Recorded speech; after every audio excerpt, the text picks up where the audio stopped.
As usual, the first thing that we do before we start trying to exploit or find any vulnerabilities, we do information gathering. So we try to gather as much information as possible about the target. And web applications are no different.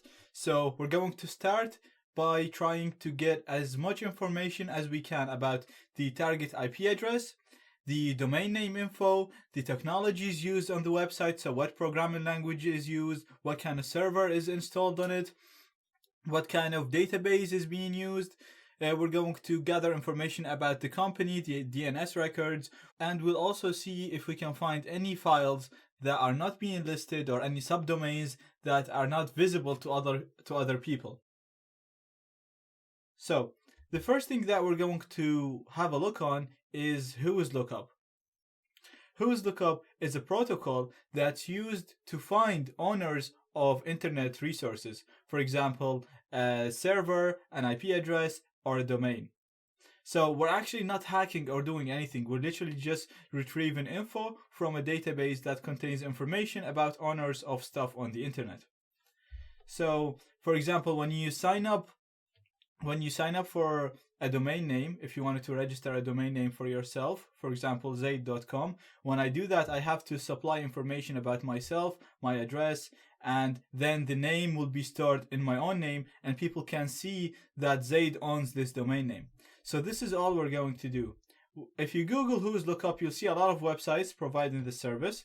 So I'm using whois.domaintools.com, and I'm just going to put my target domain name, and I'm just going to use isecurity.org.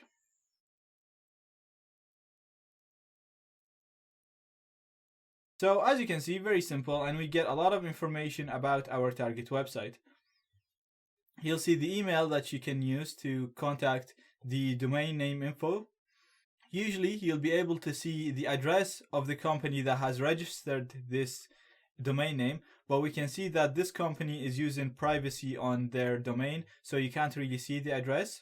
But if they're not using privacy, you'll be able to see their address and more information about the actual company. You can see when the domain name was created. You can see the IP address of isecurity.org. So if you ping this, you should get this IP address, and I'll show you. If I do ping isecurity.org, you'll see it's the same domain name here, same IP address here, sorry. You can see the IP location. We can see the status, obviously it's active. You can also access the history, but you need to register for that. And obviously you can see the title here. And something that's very useful here, we can see that it's using Apache web server. So this is a software that can be used as a web server.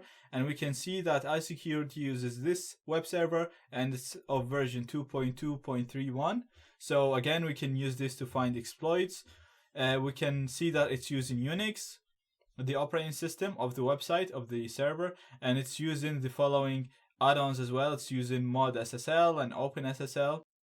Now right here, you can find more information about the company who registered this domain. So again, iSecurity is using privacy, so you won't be able to see the address. You can see that it's saying that the target person is using privacy protection.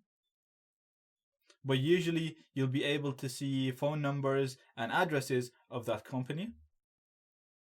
So as you can see, very simple stuff, but it's very helpful in the long run just to know what's your target, what's their IP, what services are they using. We can also here, actually I didn't show you, you can see the name servers that are being used, and we can see that they are provided by a company called dimnoff.net. Now if you go on Dimnoff, you'll see that this is a hosting company.